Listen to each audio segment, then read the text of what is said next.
Mo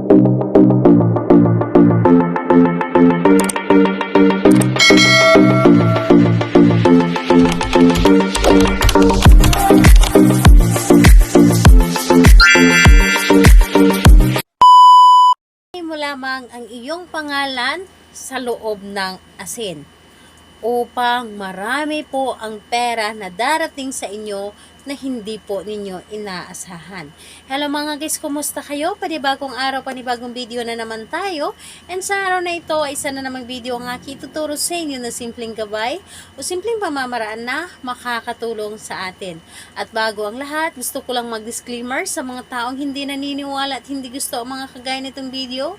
Please skip this video and maghanap kayo ng videos na gustong-gusto nyo dahil ang video na ito ay para lamang ito sa mga taong naniniwala and gusto mag-try. Sa lahat po ng mga nagko-comment po dito sa aking video dito sa loob ng aking channel, mag-ingat sa lahat ng mga nagre-reply sa inyo na dinadala kayo sa kanilang WhatsApp in Emo app upang makaiwas po tayo sa scam.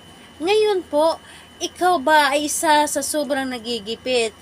Sobra bang tolero yung isip ninyo dahil sa dami ninyong babayarin, dahil sa dami ninyong utang, dahil ang hirap papasukin ang pera sa inyo? Alam nyo ba na mayroong pamamaraan paano mapabilis ang pagpasok ng pera sa atin? Paano na kahit na binabaliwala natin ay mayroong pamamaraan na meron tayong matatanggap na pera. Yung tipong hindi natin iniisip at ang dami nating mga problema, ngunit ang bilis natin itong masolusyonan dahil sa ating mga ginagawa. At isa din ito sa aking ituturo sa inyo ngayon. Kung ano man yung naranasan ninyo ngayon ay isa din po ako nakaranas ng ganyan na sobrang nagigipit. At syempre, hindi lamang or hindi tayo mapapatalo sa ating mga problema. Hindi tayo mapapatalo kung bakit ang hirap pumasok ng pera sa atin.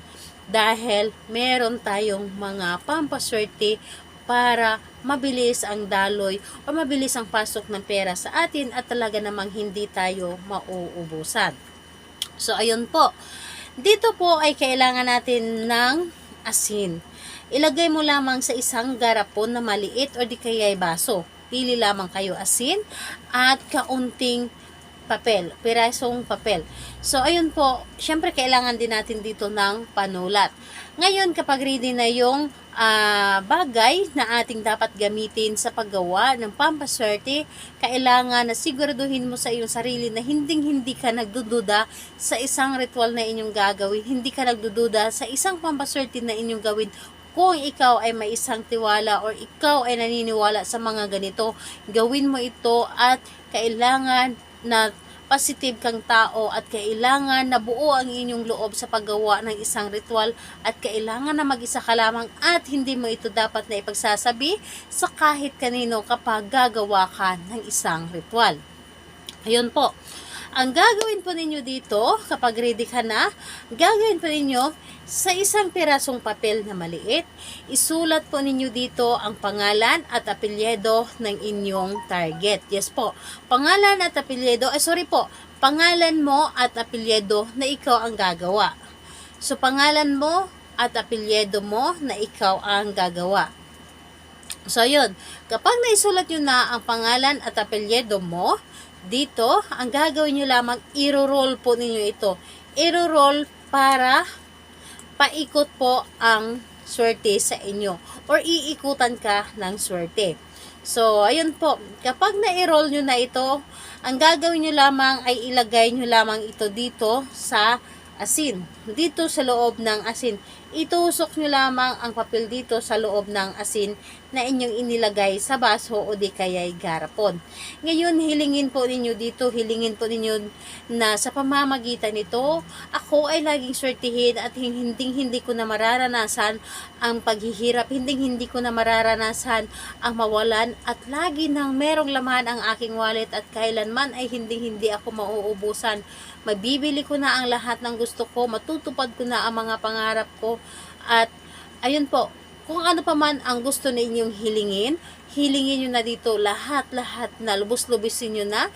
Hilingin din po ninyo dito na lalayuan o lulubayan kayo ng kamalasan at ipalit nito ang swerte. Ngayon, kapag natapos ka ng humiling dito, ang baso or ang garapon ilagay mo sa ilalim ng inyong kama. And paano kung wala kaming kama at nasasahig lamang kami at foam lamang yung hinihigaan namin? So, ang gagawin ninyo kung wala kayong kama, ilagay po ninyo sa likod ng inyong pintuan or sa gilid ng inyong pintuan sa loob ng inyong kwarto. Ilagay po ninyo ito or kahit sa mesa na lamang. Ilagay po ninyo, inhayaan, at kinabukasan pwede po ninyo ilagay sa mesa, ibabaw sa inyong cabinet, at kinagabihan, ilagay pong muli. Dahil gabi po natin itong gawin bago tayo matulog. Dahil para hindi tayo pasukan ng kamalasan at laging swerte ang darating sa atin.